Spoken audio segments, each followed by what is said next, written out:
today with Gaby, Iglesias, and Maggie, Bryan, creative director and senior UX designer at Sting Studios. Thank you both so much for joining us. Thanks for having us.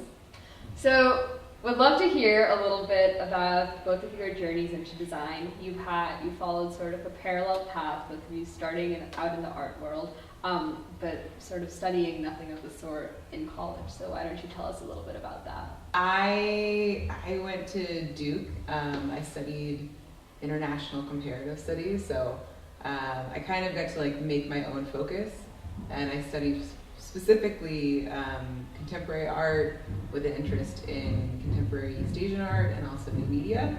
And then I also have a secret degree in documentary film that nobody knows about.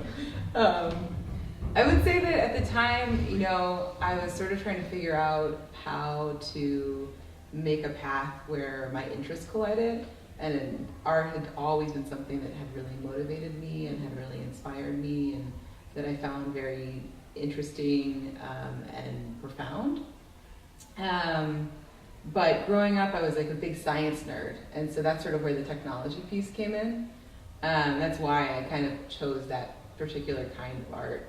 So after college, I lived in China for a year, and then came back, moved to New York. I got an internship at MoMA in the Department of New Media and Technology, and that's sort of where I started. So from there, I worked for an artist, and I realized I wanted to be closer to the production and making things, because it's also something that's always been really important to me. Right.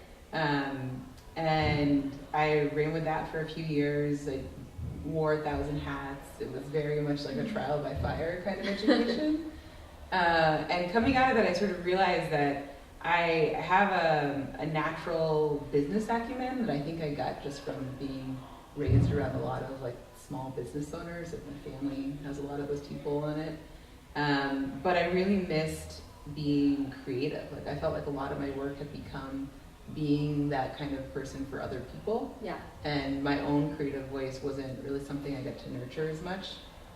And then finally, I missed the part of me that was like a science nerd, that liked to get really deep and think about systems and. Absolutely. Yeah, and so I was thinking about what to do. I knew I kind of wanted to shift, but I wasn't really sure what it was. And I was talking to a friend who was a director of UX, and she told me that it sounded a lot like what she did. So she kind of took me under her wing, and I just got started that way. So I'm a pretty self-taught designer. Lots of people have helped me along the way, and I learn every day from the people at Stink and from my friends who encourage me. But I have a very untraditional path into the industry, and I can't say that there's like one piece of advice I would give to someone coming out of college besides just to do it, just not to worry so much about your first job being the perfect job, because I think you learn the most just by doing. Yeah, and that's really interesting and very similar to my experience. I grew up in Guatemala City up until I was 18, and then I went on to study industrial design in one of the private universities in Guatemala, but then soon realized that it was just like my private school. Like I knew everybody. It was like creatively, it was like not really challenging. And I kind of wanted to like explore the world and like, kind of move away from home. And like I managed to convince my dad to like, please support me and like, please like, let's make this happen. And of course, like I wanted to like go to Central St. Martin's or like a crazy, amazing university. And he was just like, are you gonna pay for this yourself or what? And I was like, okay. So I ended up going to this beautiful little town called Salamanca in Spain, just because some of my family from my dad's side are from Spain, and I had a friend that was like studying there. So it kind of everything aligned, and it's like a university town like Bologna or like Harvard a little bit, where it's just like everyone's like a student or a professor, right? So it's like everyone's like either 18 or 22 or like 70s, 60s, like there's nothing in the middle. But it was a lot of fun, and I went to study like liberal arts, so I did a lot of art history and like medieval studies, and I studied Latin, Greek, and it kind of like opened the world to this like beautiful like European like rich culture. And I remember that like after 3 years there, I kind of got like, you know, a bit itchy feet, and I applied for this scholarship to go to Australia because I was like, it's so far away, like why not? And ended up getting one of the only 2 spots that was available for the scholarship.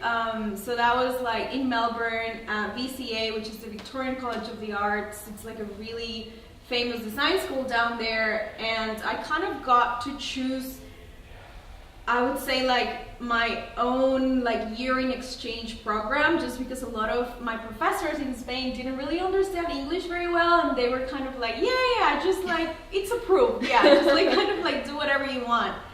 So I got to study like new media and like web development and like 3D and like performance and video art, like sculpture. Like I really kind of like wanted to like make it like very eclectic. And I was studying, when I was studying in Salamanca, I was working for one of the summers at this international arts festival, and one of the performers was this like amazing audiovisual artist from Melbourne, and I was like, oh my god, I'm actually going to Melbourne, like do you have any tips like around what neighborhoods? And he was kind of like really friendly and kind of took me under his wing, and like he and his wife kind of like offered me, you know, like a place to stay, and like they introduced me to all their artist friends. So I kind of like tapped into this like amazing community of experimental musicians and visual artists. And then after my year there, I got another scholarship to do an exchange program that was for a year that also kind of complemented my degree back in Spain. And it was kind of a lottery. You could like choose which continent, but you couldn't choose the city. So I chose like North America and like New York. I was like, wow, that's like super lucky. Like all my But also friends probably like, proportionally speaking. like you could have it's been so like, much you easier. know, I don't know, like Wisconsin. Like who knows, Yeah. right? And so I flew all the way from Australia to New York, and the internship was at this art gallery / museum in the Lower East Side in this beautiful old synagogue. And I was taking care of like their graphic design, but also like kind of being the webmaster, like taking care of like all their online platforms.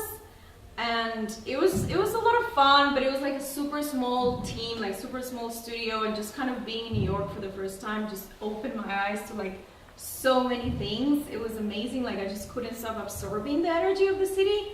And then I went back to Spain because I still had a few classes that I needed to finish.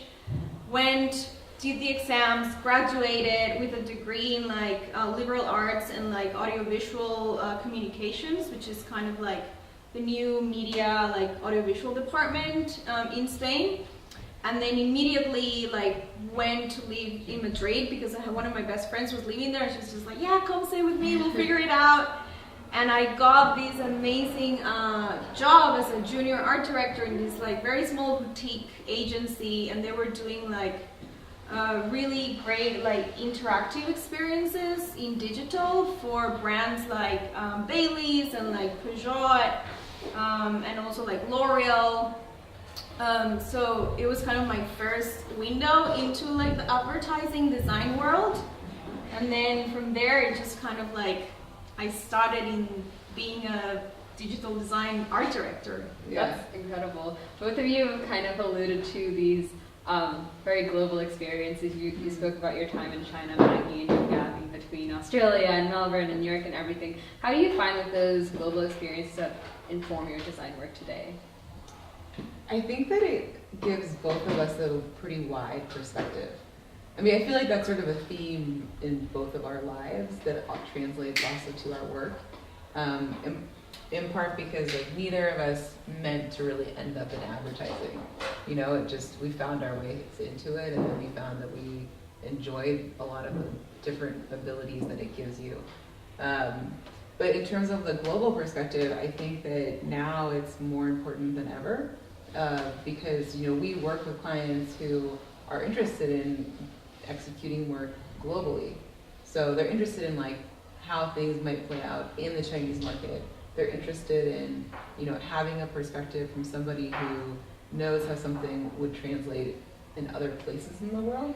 And the other thing is that we have a global network of studios that we can tap into. Right. Because like my knowledge about how WeChat works is very outdated now. Yeah. So the technological specifics are things that, you know, you can tap into people on the ground. I have friends who are still there. I think that having this understanding of just how different paradigms of thought exist in all different places around the world brings a different way of thinking to your work.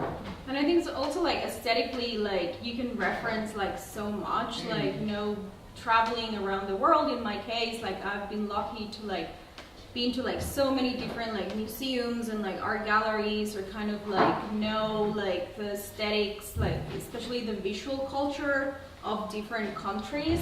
And that's like super special and rich when I'm, for example, like creating a mood board, right? Like I know like where to pull reference from. Of course, like I don't know everything, right? But it's helpful to kind of being exposed to so many cultures. And I think as well, it's interesting, for example, working with clients like Nike, for example, that works with so many, like a lot of their audience, it's like very, very young, right? Or it's people that are very like in tune with like certain culture and like knowing like the underground, I would say like subcultures in different cities also kind of gives us like an edge and an advantage. Yeah, I think it's like a nuanced perspective would be the highest level way I could probably describe it. And But then, and then also working in advertising or generally in design, like it's such a global career in a way. Like I've been like super fortunate that I've found work in this field in Melbourne, in Milan, in Madrid, in New York, in Guatemala. Like, you know, I can like, yeah, kind of work from everywhere in a way. Yeah, and I always feel like both of us speak multiple languages. And that's fun for us now because we can just like peel off and have a conversation for a minute and just have it between us in the office. But it also, for me, I think has always informed the way that I think about systems. That's sort of how I approached languages, and I think it's why I've always really enjoyed untangling them and learning them and mastering them. And that for me, it does translate to my work as well, because we're both very like UX-driven thinkers when it comes to digital. We really like and feel like it's important to think about an entire system and think about who your users are and how they'll flow through the things that you're making and how to really do something different based on that information. Yeah, and when you speak the language, like during my experience at Frog, where we did a lot of research and strategy, I traveled to like Mexico City for 3 weeks just to conduct research, and like speaking Spanish, you get to connect with the, you know, audience like immediately, right? Where you get to like interview them and like get insights that I felt like a lot of my other colleagues in the team were kind of like a bit lost in translation. And then also like in Milan, being able to like speak Italian was kind of like easiest way to understand and do research there. Yeah, it just opens doors. Definitely. Would love to talk a little bit about your time at Sting. So what really drew you there, and also I know you both have collaborated together. You're collaborating now. You did it 3 years ago. What's that like? I mean, I think that the thing about Stink that really made me stay, because they hired me when I was still freelance. So I was freelancing, and I kind of decided that I wanted to transition into a full-time gig for a little while. But I would never have thought that I would have ended up at Stink. I had a friend who knew them, and he was like, hey, they have this project, it seems cool, it seems like you'd like it. What was the project? It was a project for Twitter. It was like redesigning their like marketing site, so it's like marketing.twitter.com. Right. But there was a larger project behind it also. It was like kind of evaluating their entire ecosystem. We did their web style guide. But it was a pretty big project, and it's a global site. And so, they went to go interview for it, and they offered me this freelance gig. They're like, can you start tomorrow? And I was like, no, that's crazy.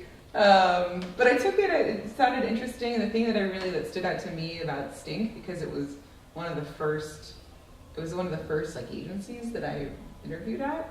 was that everybody just seemed really down to earth. Like everybody, there were no huge egos. Everyone really wanted to make things. Yeah. There was this spirit of kind of scrappy innovation that seemed to exist there. And I felt like I could have a conversation with everybody there, and it wasn't, nothing else was happening in the background. And then I looked at their work and I realized that I knew their work. I just didn't really know that they had done it. And so that was what really attracted me to Stink, was being, again, like close to making things. Like we make what we do. We don't just like execute the idea, although we do sometimes with clients, but it's always based in that spirit of innovation, and we always prototype. And the other thing was just the people. Like at the end of the day, that's really, for me, what keeps me there is that I genuinely enjoy the people that I work with every day, and I feel like we have a shared interest in making really dope shit. Yeah, and like for me, my experience like at Stink, I kind of grew my career there. I started in 2013 as a senior designer, like off the boat from Australia. And now back to like 2018, I'm a creative director there in a company, well, a studio that has grown so much, especially in New York. When I started, we were only like 10 or 15 people back in Flatiron, and now we're like about 50. Close to 50 in Dumbo. So it's also been really amazing, like to see the growth of the studio and see people come and go. I've made so many like really good friendships, and some of the colleagues that are still there are like very close friends and collaborators. And overall, it's like a feeling of camaraderie. Yeah. That everyone has, like very creative, very fast-paced. Like every day feels like it's different in a way, you know. Yeah, I think that's also what allows you to grow, because we're intentionally small. Like we're a global studio. We have studios in Los Angeles, London, Paris, Shanghai, LA, and we're opening a few more. But none of them will ever get beyond 65 people, because we want to maintain that culture of, that collaborative nature, being able to still make things. Yeah. Anyways, and so for me, I also feel like I've been able to grow my career there a lot. Like my role has changed pretty dramatically since I got there. I do UX, like the more traditional kind of UX, but I would say that increasingly my job is kind of transcends the boundaries of UX. Like I sit next to the director of strategy. The three of us like really are kind of building a new way of thinking about strategy internally. And then I also lead creative teams. So I increasingly take on roles where I'm working or leading design teams. And both our process is like very collaborative.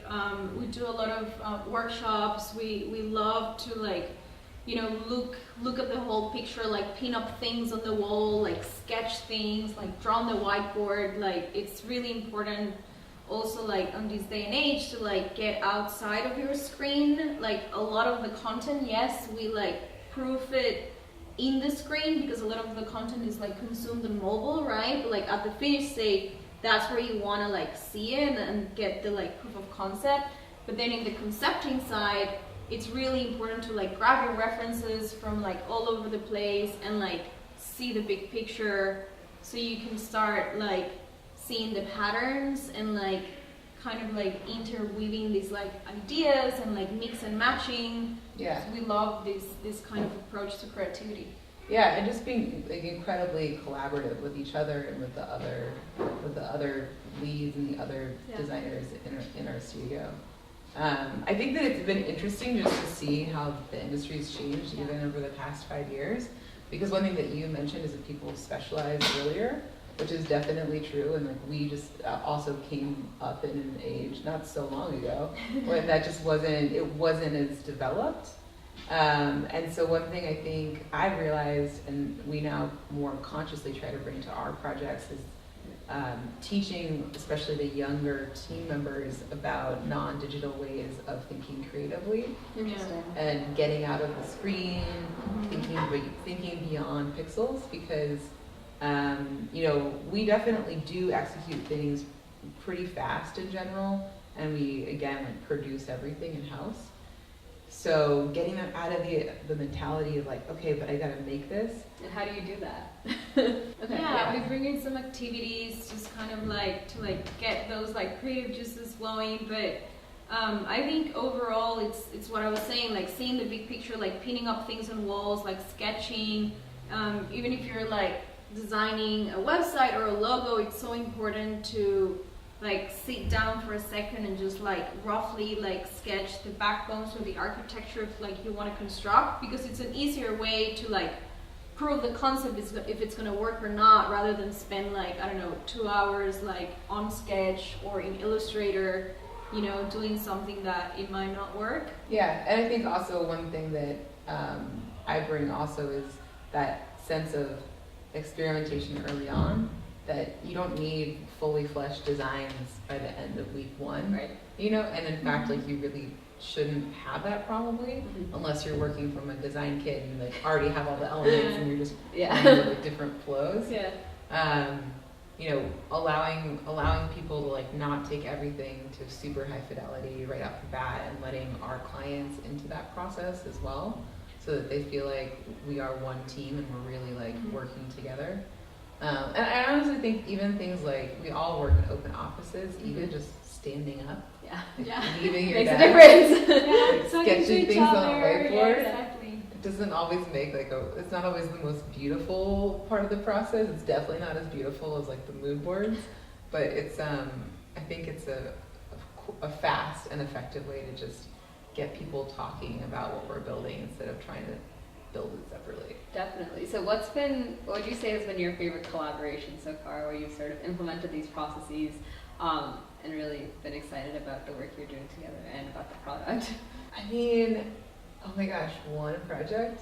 I think that one thing, I would say that for me, it's not really even a project, right? Because we often will get resourced because of our position on like different projects simultaneously. Yeah. So sometimes we would work together for like 2 weeks and then we like part our ways. Got it. And then like it's been rare a project where like both of us are like Completely dedicated in the timeline, right? But I'll say two things. Like one of the first projects that we like really officially worked together on once Gaby came back hasn't launched yet, but it'll launch in the summer.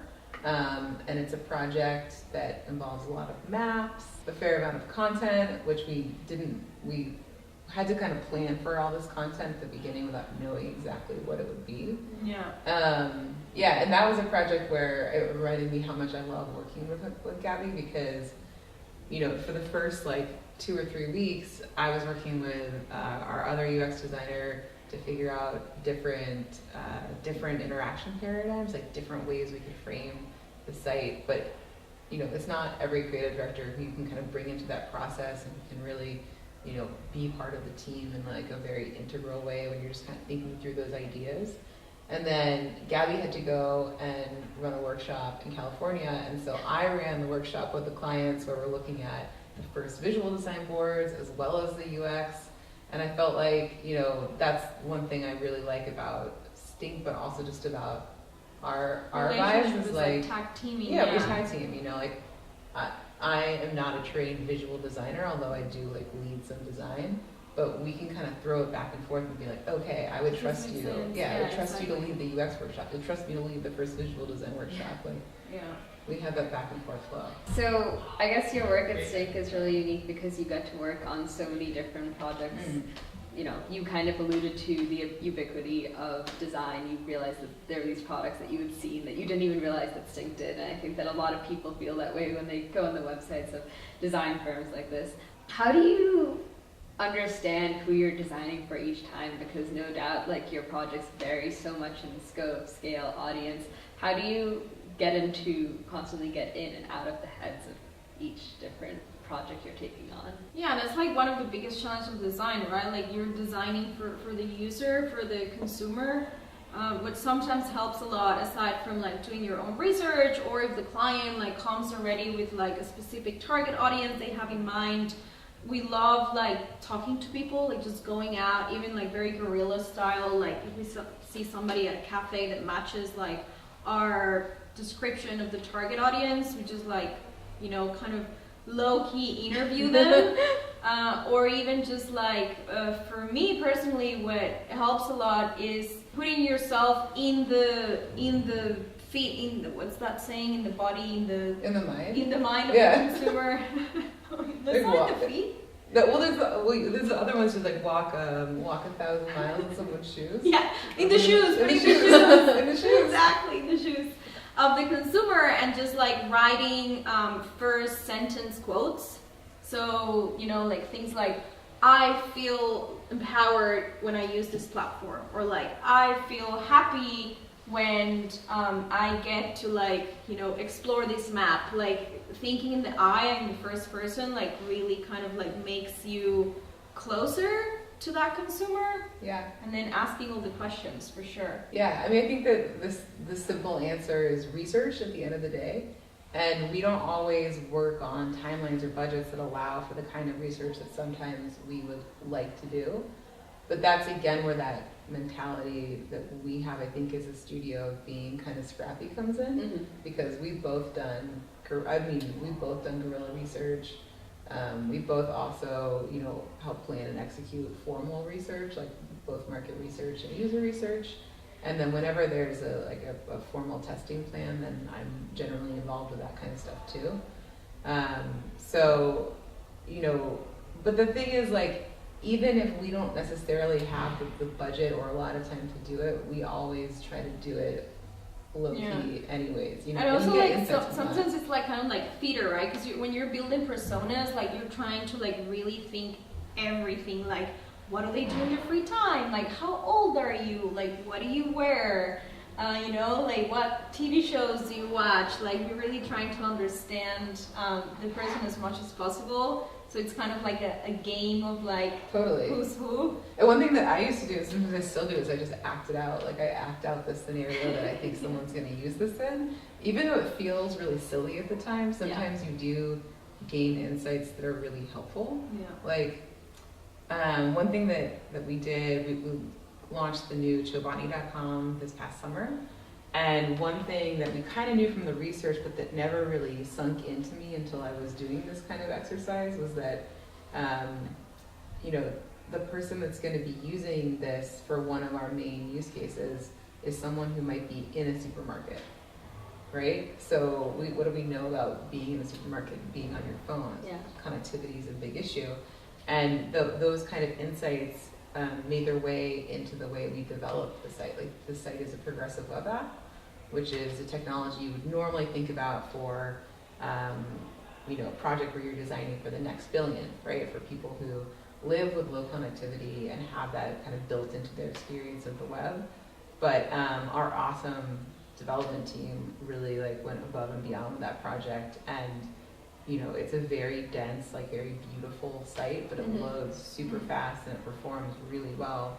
And that was in part because of some of the insights that we had about who's going to use the insight. And especially for also places or customer experience strategy, like when you're redesigning either the interior or the flow of a place, or the flow of how you purchase a product, or even a rebrand, go to the place, if it's a restaurant, go to the restaurant, really experience everything, order from the menu. Yeah. We're now working on a redesign for a kind of wellness gym center, and you go there, ask for the yoga class. It's really important to go and see the place, not just see it online. Yeah. It would just seem such a basic insight, but you'd be amazed at how... makes sense. It's like what people say about talking your design through and just explaining it to yourself, and then you kind of realize where it's going right, where it's going wrong. So I guess it's kind of similar to that. Would love to wrap up by talking a little bit about self-expression. You guys are both dressed so phenomenally. I wish we could zoom in on both of your shoes. The gold on gold and the suede orange just lighting up the room. Talk to me a little bit about fashion, how you express yourself, how you fight the norm of the designer wearing all black clothes. I mean, we do sometimes wear all black clothes. But I don't know, I guess we both like love color, and we both like just, love fashion, and we both love vintage. So we were saying, like I was saying before we started recording, that like every morning we just like compliment each other's outfit, or we'll just kind of like send each other a link of like different things we see. Because you guys are both wearing similar pants. And, like, Oh, this was coordinated. Okay. Yeah. They send each other messages from the closet. I'll message you in the morning. I mean, we like to collaborate in that, and she's like my go-to fashion person, because I know that she'll appreciate it, and she'll like get the reason why I'm excited about the all, like Richard Quinn's like all floral double print. And we also like try to guess like our inspo, right? So like sometimes like Maggie would come in the morning, it's like, okay, I get your 90s, what was the one you said the other day? Like 90s Japanese teacher. Yeah. Sometimes we try to get very specific, or like, oh, you're Donatella, Versace, kind of like early 2000s. It's like, yes, exactly, that's what I was thinking this morning. I've been going through a very like 70s burnt umber kind of palette thing, but she appreciates it. And we go through like stages, right? Yeah. Or like, we definitely go through stages. But with her coming back to Stink, it was like just such a breath of fresh air for me. I forgot like how, just how much life it gives me in the morning to walk in and like just have this moment where of connection with someone who really understands that side of me deeply. Because I think some people think that fashion is very superficial, but that's really not the thing that drew me to it. I think for me early on it was a way of like just expressing myself and trying on different identities, and also the mood. Like sometimes I feel like like the mood in the morning, like it's like I feel like an 80s powerful like lawyer today. So I like dress accordingly, So it's just about having fun, and like it's my favorite routine in the morning, like just putting together the references in my mind. I think it's like the movie reference, right? It's one of the we've been talking a lot about how to nurture your creative self, because both of us believe that your creative self is not something that stays fixed, and it's something that you have to nurture and grow and replenish. You can't just like use it for work and then that it just stays there. Like it'll die. And so I think for both of us, fashion is a way that we continue to nurture that sense of ongoing creativity. Absolutely. And we bring life to it, and we enjoy it just for the sake of it. And for me, I think it's always been that way. Like once I discovered it, like my first job was working at a vintage store. I had never seen vintage clothing before. Yeah. And from then on, I've always kind of taken it there, like there's a photo of me in my high school yearbook with a tutu on my head. Or we love also like. Oh my god, I love that. Gotta see that picture. It's much more toned down than it used to be. We get very granular in terms of like materials and details. Mm-hmm. Like I would come to her, it's like, oh my god, this linen is gorgeous. Yeah. And it's really funny. And for me, because my dad runs a textile factory, so he does that too. Yeah. He will come and pick apart what you're wearing and be like, oh yeah, that's a circular knit, thing. So I feel like for me the technical and the art have always been a little bit connected. Yeah, and I have a sewing machine at home, like that I do like some like one-to-one projects as well. Like I feel like it's the other side of my creativity, of not being a generalist, of just like having just so many interests in general, like in all the design world. And it's fun. Yeah, fashion is fun. And it's good to do things that you can kind of fail at easily. I think that giving yourself the space to just try something is really important. Otherwise you get stuck. For sure. Well, Gaby and Maggie, thank you both so much for coming out here today and taking the time out to share your stories with us. Really appreciate it. This was super fun. Thank you so much. Great meeting you. Nice to meet you. Thank you. Yeah.